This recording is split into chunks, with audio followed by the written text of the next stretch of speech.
గురువుగారు, ఈ మధ్య కాలంలో చిన్న చిన్న విషయాలకి మనకి భూ కబ్జాలని లేకుంటే మనం ఏదైనా సరే కష్టపడి తీసుకున్నా కూడా అది ఏదో ఒక విధంగా కోర్టు విధానానికి వెళ్ళిపోవడం కానీ అందులో వచ్చేసి రోడ్డు ప్రమాదాలకు గురయ్యి చనిపోవడం కానీ లేకుంటే అది వాహనం కలిసి రాలేదు అని చెప్పడం కానీ ఇలాంటి ఎక్కువగా జరుగుతూ ఉంటాయి. అయితే దీనికి కూడా వాస్తు ప్రభావితం చూపిస్తున్నారు. అంటే మనం ఇంట్లో ఉండే ఇంటి వాస్తు కూడాను మనం తీసుకునే ప్రతి ఒక్క దానిలో ప్రభావితం చూపిస్తున్నారు. అవును. తప్పకుండా అండి. చాలా మంచి ప్రశ్న వేశారు. చాలా మందిలో ఉన్న సందేహం ఇదే. చూడండి, రోడెంబడి చాలా మంది వెళ్తూ ఉంటారండి. అందరికి యాక్సిడెంట్ అవుతుందా? సో, దాంట్లో కొందరికే అవుతుంది. అలా కొందరికే ఎందుకు జరుగుతుంది అని అంటే, ఇది వాస్తుపరంగా మనం చూసుకున్నప్పుడు నైరుతి దోషం అని చెప్తామండి. నైరుతి చేసే ప్రభావం అలాంటిది. అంటే కోర్టు కేసులే కానీ, సర్జరీసే కానీ, హాస్పిటలైజ్డే కానీ, సో హత్య చేయడమే కానీ, జైలుకు పోవడమే కానీ, ప్రమాదాలు ఇవన్నిటికి కూడా నైరుతి చేసే మాయ. ఇప్పుడు మీరు అనొచ్చు, సార్ నైరుతి చేసే మాయ అంటే వేరే కంట్రీస్లో అలాంటిది ఏం లేదు కదా సార్ అన్నప్పుడు నేనేం అడుగుతానంటే, వేరే కంట్రీస్ చూసుకోండి, గన్ కల్చర్ ఉందండి అక్కడ. వాళ్ళు వాస్తును పట్టించుకోరు. బికాస్ గన్ కల్చర్ ఉంది. ఉగ్రవాదులుగా మారుతున్నారు, టెర్రరిస్టులుగా మారుతున్నారు, రౌడీ షీటర్స్గా మారుతున్నారు. దీనికి కారణం ఏంటి అని అంటే నైరుతి దోషం అని అంటూ ఉంటాం. ఇప్పుడు గన్ కల్చర్ చూడండి, రీసెంట్గా మన అమెరికాలో చూస్తే జస్ట్ 10th ఇంటర్ అబ్బాయి సో 10 మందిని కాల్చి చంపడం, తిరిగి పోలీసు వాళ్ళు అతన్ని కాల్చి చంపడం జరిగింది. సో ఇరాన్లో చూడండి, సుప్రీంకోర్టు న్యాయమూర్తులు ఇద్దరిని కాల్చి చంపడం జరిగింది. సో ఇలా చూస్తూ ఉంటే అక్కడ గన్ కల్చర్ విపరీతంగా పెరిగిపోతూ ఉంటుంది.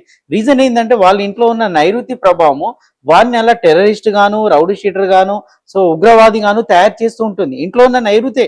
సో ఆ ఇంట్లో ఉన్న నైరుతి డిఫెక్ట్ చూసి వాడి మెంటాలిటీ ఏంటో చెప్పొచ్చండి. ఇప్పుడు కొందరు ఇళ్లలోకి నేను వాస్తాన్ని పిలుస్తారు, ఫాదర్ పిలిస్తే నేను వెళ్తూ ఉంటాను. వెళ్ళేసి అన్ని చెప్తున్నప్పుడు లాస్ట్ కొడుకు ఎంటర్ అవుతాడు అనమాట. మీరు ఎందుకు వచ్చారండి, మా నాన్నకేం పని లేదు, ఇలాంటి వాళ్ళని ఎప్పుడు పిలుస్తూనే ఉంటారు అని చెప్పి అబ్బాయి నాతో గొడవ పెట్టుకుంటూ ఉంటాడు. కారణము నైరుతి ఎఫెక్ట్. అతనిలో ఆ క్రియాలిటీని, మూర్ఖత్వాన్ని, క్రూరత్వాన్ని సృష్టించింది నైరుతే. ఆ ఇంట్లో ఉన్న నైరుతి దోషము అలాంటి ఆలోచన తీసుకొస్తుంది. వాడు ఏం చేస్తాడు, తండ్రితో గొడవ పెట్టుకుంటాడు. ఇప్పుడు చూడండి, తండ్రి కొడుకుల గొడవలు మనం కూడా చూస్తూ ఉంటాం. సో తండ్రితో గొడవ పెట్టుకుంటాడు, తండ్రినే చంపుతూ ఉంటాడు. ఇవన్నీ కారణం ఏంటంటే ఇంట్లో ఉన్న నైరుతి ఎఫెక్ట్. బంధువులతో అటాక్ చేస్తాడు, బంధువులతో గొడవలు పెట్టుకుంటూ ఉంటాడు. వీడిని వాడు చంపుతాడు, వాడిని వీడు చంపుతాడు. ఇప్పుడు రౌడీ షీటర్ చూడండి, రౌడీ షీటర్ ఎందుకు తయారవుతాడంటే ఇంట్లో ఉన్న నైరుతి మూలంగానే రౌడీ షీటర్ తయారవుతాడు. వాడు జైలుకి వెళ్తాడు, మళ్ళీ జైల్లో నుంచి మళ్ళీ బయటకు వస్తాడు. చిత్రం ఏంటంటే వాడు జైలుకి వెళ్ళిన తర్వాత ఎవరిని కలుస్తాడు, ఇంకో జైల్లో ఉన్న ఖైదీనే కలుస్తాడు. వాడి ఇంట్లో కూడా నైరుతి దోషమేనండి. సో వాళ్ళిద్దరు కలుస్తారు, మళ్ళీ క్రైమ్ చేస్తూనే ఉంటారు. కొందరు చూడండి క్రైమ్ నిరంతరంగా చేస్తూనే ఉంటారు. వీడు చూడండి, వీడి మీద 100 కేసులు ఉన్నాయి, 20 కేసులు ఉన్నాయని పోలీసు వాళ్ళు కూడా చెప్తూ ఉంటారు, షాక్ అవుతూ ఉంటారు.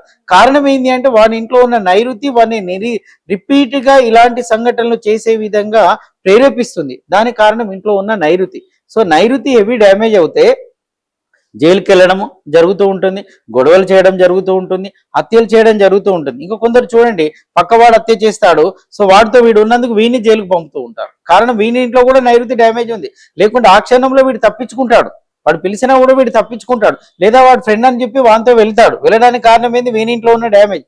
వాడికి నైరుతి డ్యామేజ్ ఉంది కాబట్టి వాడు వేరే వాళ్ళని చంపాడు, వీడు వానితో ఉంటాడు, అప్పుడు వీడిని జైలుకి పంపిస్తూ ఉంటారు. చాలా సందర్భాలు నాకు కలుస్తూ ఉంటాను, నేను అనుకోలేదు సార్ ఇలా జరుగుతుందని. సో అనుకోకుండా అలా జరిగింది, ఆ క్రైమ్ లో నేను పార్టిసిపేట్ అయ్యాను.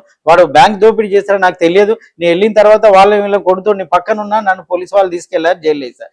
కారణం ఏంటంటే వీడుకున్న నైరుతి అలాంటి వాతావరణాన్ని సృష్టించింది. దీనివల్ల ఏమవుతాయి, గొడవలు, గన్ కల్చర్. ఇప్పుడు వేరే కంట్రీస్ లో జరిగే విధానం కూడా అదేనండి.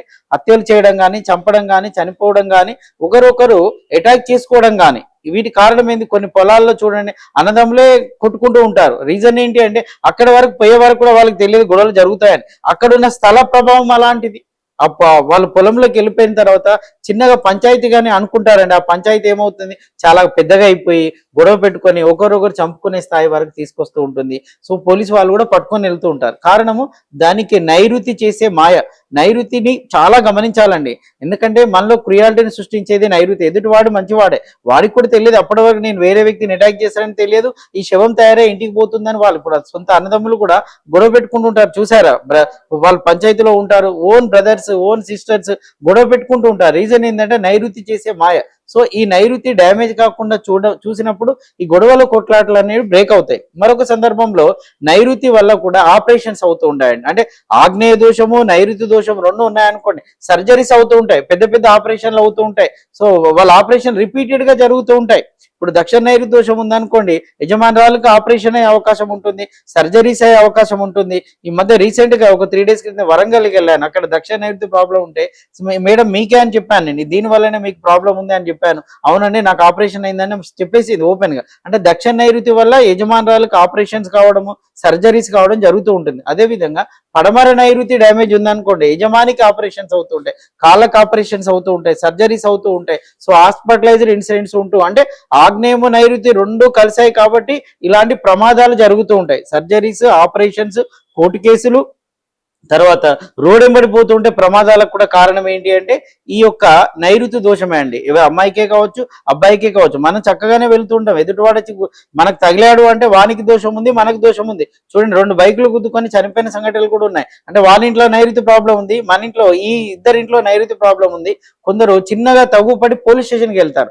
పోలీసు వాళ్ళు ఇంటికి వస్తున్నారన్నా, మనం పోలీస్ స్టేషన్కి వెళ్తున్నామన్నా నైరుతి ప్రాబ్లమే. సో ఎవరైనా పోలీసు వాళ్ళ పేరు తీస్తున్నారు అన్న నైరుతి ప్రాబ్లమే, పోలీస్ స్టేషన్కి వెళ్తున్నామన్నా నైరుతి ప్రాబ్లమే. సో పోలీస్ వాళ్ళు మన ఇంటికి వస్తున్నారన్నా నైరుతి ప్రాబ్లమే. సో నైరుతి ప్రాబ్లం ఉన్నప్పుడు సర్జరీస్, ఆపరేషన్స్, పోలీస్ కేసులు, కోర్టు కేసులు జరుగుతూ ఉంటాయండి.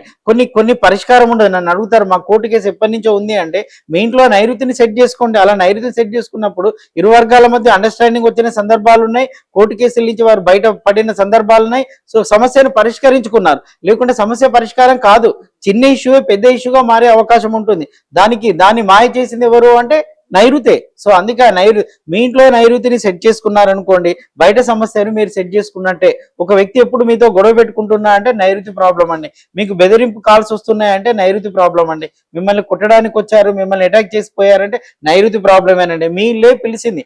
అందుకే దానికి ఒక రెమెడీ చెప్తాను. నేను నైరుతి ప్రాబ్లం ఉన్న వాళ్ళందరికీ చెప్పే ఒక మంచి రెమెడీ ఏంది అని అంటే, చూడండి ఎవరైనా చనిపోయినప్పుడు మనం ఏం చేస్తామండి, 10th డే మనకు first day, second day, third day ఇలా పెడుతూ 10th డే 11th డే చేసిన తర్వాత మళ్ళీ 1 month ఒకసారి చేస్తాం, సంవత్సరికం కూడా చేస్తూ ఉంటాం. కారణం ఏంటి అంటే ఏదైనా బ్యాడ్ ఇన్సిడెంట్, చనిపోవడం అంటే బ్యాడే కదా, అలాంటి సంఘటన జరగకుండా మనం సంవత్సరికాలు చేస్తూ ఉంటాం. అంటే ఇయర్లీ ఒకసారి ఒక 100 మందిని పిలిచి సంవత్సరికం చేస్తూ ఉంటాం. దానివల్ల బ్యాడ్ ఇన్సిడెంట్ జరగదు. నిరుతి అనే రాక్షసుడికి దాహం ఎక్కువ అండి. అతడు ఏం చేస్తాడంటే ఇలాంటి బ్యాడ్ ఇన్సిడెంట్స్ క్రియేట్ చేసి జనాలను పిలుస్తూ ఉంటాడు. నేనేమంటానంటే అతడు జనాలను పిలవాలంటే బ్యాడ్ సంఘటన జరగాలి. అలా జరగకుండా ఒక గుడ్ ఇన్సిడెంట్ మీరే క్రియేట్ చేసుకొని, ఒక బర్త్డేనో లేకపోతే ఒక ఫంక్షన్ మీరే క్రియేట్ చేసుకొని 100 మెంబర్స్ మీరు ఇన్వైట్ చేసి భోజనాలు పెట్టారనుకోండి, దాంతో ఏమవుతుందంటే ఆ ఇంట్లో నైరుతి దోషం పోతుంది. నిరుతి అనే రాక్షసుడు హ్యాపీగా ఉంటాడు, నెగిటివ్ ఇన్సిడెంట్స్ క్రియేట్ చేయడు. సో 100 మంది పిలిచినప్పుడు మీరు ఏం చేయాలి అంటే ఆగ్నేయంలో మీరే వంట చేయాలండి. ఆగ్నేయంలో వంట మీరే చేయాలి. అంటే ఫైర్ జనరేట్ చేయాలి, నిప్పు పుట్టాలి. పూర్వకాలం చూడండి ఫంక్షన్స్ అవుతే ఇంట్లోనే వంటలు చేసేవారు. సో ఇంట్లో ఉన్న వాళ్ళంతా చాలా ఆనందంగా హ్యాపీగా ఉండేవారు. ఇప్పుడు ఫంక్షన్స్ అంటే ఫంక్షన్ హాల్లో చేస్తున్నాము, ఆ ఫంక్షన్ హాల్ వ్యక్తి చాలా హ్యాపీగా ఆనందంగా ఉంటాడు. సో క్యాటరింగ్ ఇస్తున్నాము, ఆ క్యాటరింగ్ వ్యక్తి చాలా ఆనందంగా హ్యాపీగా ఉంటాడు. ఇంట్లో ఎప్పుడు ఫైర్ డెవలప్ అవుతూ ఉంటుంది. ఆ క్యాటరింగ్ వ్యక్తికి ఆర్డర్లు వస్తూనే ఉంటాయి. కారణం అతను ఫైర్ జనరేట్ చేశాడు. మరి మీ ఇంట్లో ఆ పరిస్థితి ఎందుకు లేదండి? మీ ఇంట్లో ఆ ఫైర్ లేదు, ఫైర్ నిప్పు పుట్టట్లేదు. సో చాలా ఇళ్లలో కిచెన్ చూడండి, చిన్న స్టవ్, బిల్డింగ్ పెద్దగా ఉంటుంది, స్టవ్ చిన్నగా ఉంటుంది. సో నిప్పు ఎప్పుడో ఒకసారి స్టవ్ ను వెలిగిస్తూ ఉంటాం, కొన్ని ఇళ్లలో వెలిగించడం కూడా ఉండట్లేదు. దీనివల్ల ఏమవుతుందంటే ఆగ్నేయంలో ఫైర్ జనరేట్ కాకపోతే ఆగ్నేయంలో పాజిటివ్ ఎనర్జీ రాదండి. సో దానివల్ల ఎప్పుడుగా నెగిటివిటీ ఉంటుంది. అందుకే నేనేమంటాను 100 మెంబర్స్ని పిలిచి మీ ఇంట్లోనే, మీ కిచెన్ లోనే వంట చేయండి. దానివల్ల ఏమవుతుంది, ఆగ్నేయంలో ఫైర్ జనరేట్ అవుతుంది. సో ఆగ్నేయంలో ఫైర్ జనరేట్ కాకపోతే కూడా మన హాస్పిటల్ పంపుతూ ఉంటుంది, ఆర్థిక ఇబ్బందులు వస్తూ ఉంటాయి, అనారోగ్య సమస్యలు వస్తూ ఉంటాయి.